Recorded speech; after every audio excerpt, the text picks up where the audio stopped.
স্ত্রীকে যেভাবে ভালোবাসবেন বা আদর করবেন, সবসময় মনে রাখবেন স্ত্রী কিন্তু ভালোবাসার কাঙাল হয়। স্ত্রীর নাম নয়, বরং সুন্দর সিফাতে ডাকুন, যেমন টুনটুনি, রূপসী, রুদ্রময়ী, কামিনী, সুভাগিনী, লজ্জাবতী, কলিজা, পাগলি ইত্যাদি। কোনো ভুল করলে আদর করে কাছে ডেকে চোখে চোখ রেখে ভালোবাসার সহিত বুঝিয়ে দেবেন, কারণ নারী ভালোবাসার পাগল। রান্নার সময় পিছন থেকে তাকে জড়িয়ে ধরে মুস্কি হাসি দিয়ে তার কাজে সহযোগিতা করবেন।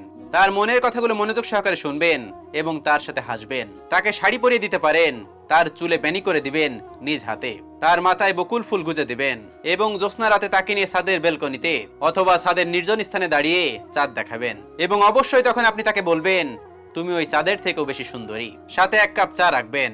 তিনি চায়ের কাপে যেখানে ঠোঁট লাগিয়ে চুমুক দেবে এবং আপনিও সেখানে ঠোঁট লাগিয়ে চুমুক দেবেন। এতে কিন্তু ভালোবাসা বাড়ে। এটা কিন্তু লজ্জার না, ইসলাম কিন্তু এই কথাই বলে। প্রতিদিন নামাজে যাওয়ার আগে তার কপালে ভালোবাসার পরশ এঁকে দিবেন।